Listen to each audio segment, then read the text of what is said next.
Hello, this will be a review of how to use the Proration utility in Redesign to create a purchase order for workers' comp. The very first thing you will want to do is go to Utilities Account Filter. In here, you will want to create an account filter for workers' comp. I already have one created. This is a very basic example.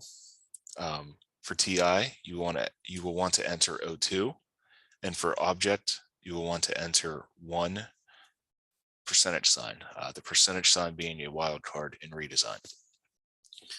You want to give this read-only access. You can certainly use this basic filter for your district. If you have any oddities, you may need to add additional lines and change things around a little bit. But in general, this basic account filter will work for your district.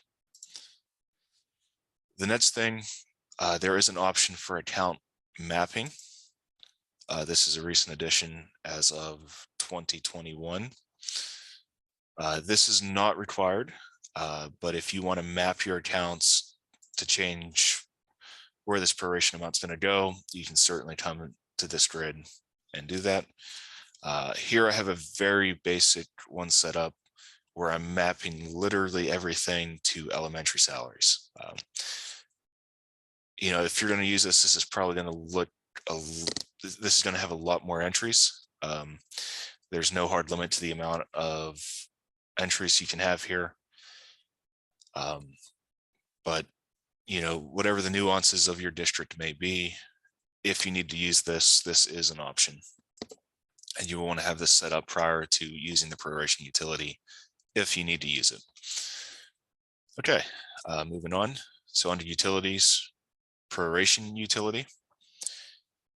For the time period, I know a lot of you guys do this in January.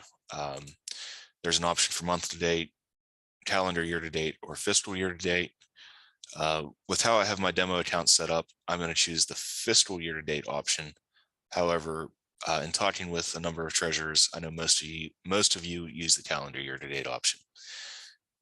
Under account filter, you will want to select the account filter that you set up for workers' comp. You do have the option to run this by appropriation. In my case, I'm not going to choose that. I'm going to let it run based on the actual data in the accounts. If you run it by appropriation, that's certainly your call.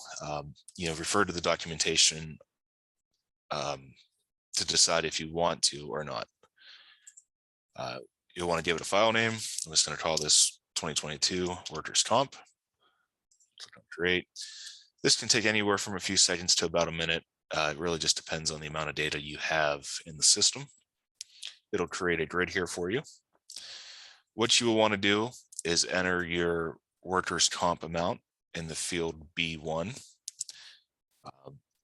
Let's say hypothetically my amount is $10,000.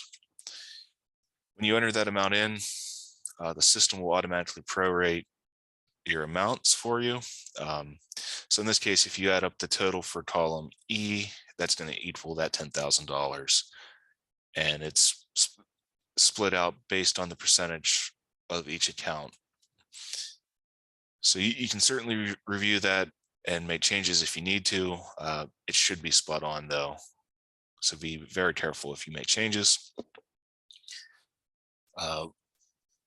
Then you want to click on the option Create PO CSV. You can give it a file name. I'm just going to call it Workers' Comp 22.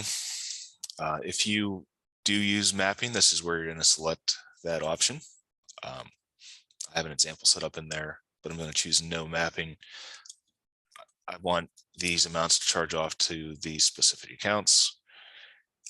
If you have a certain purchase order number that you want to use, this is where you can enter it. I'm going to leave it blank. And what that'll do is when I create this purchase order, it's going to auto assign the next available number.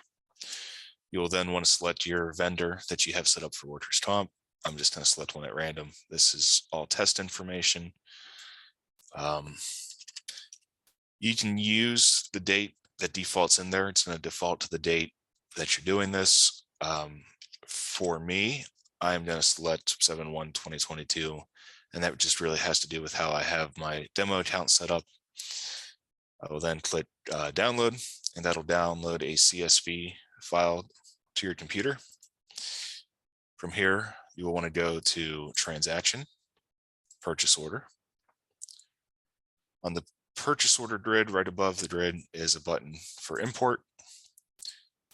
You can then choose that file and click load. This may take a minute. It really depends on how big the file size is.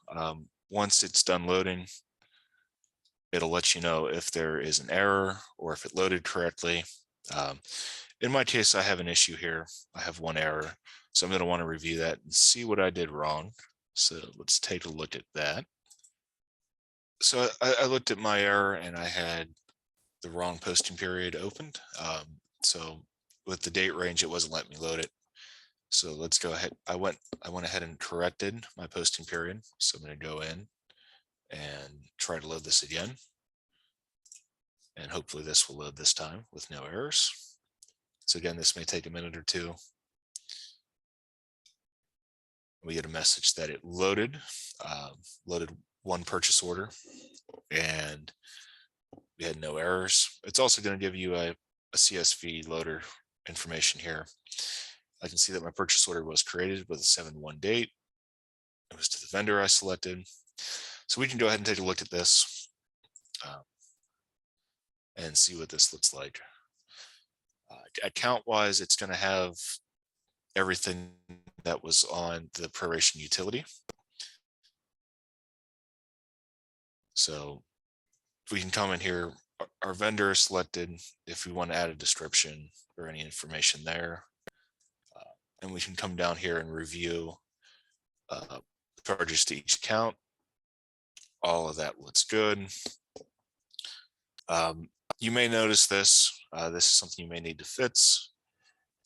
Due to rounding, we're at $10,000.02. My original proration amount was $10,000. So if you only want to pay $10,000, you may have to come down here and adjust one of these accounts by a penny or two. That can happen. So that looks good overall, besides being off 2 pennies, which we could adjust off one. We could change off of one of the accounts. And now you have your purchase order out there for workers' comp. If you have any additional questions, feel free to put a ticket into FStaffR, and we will be glad to help you. Thank you.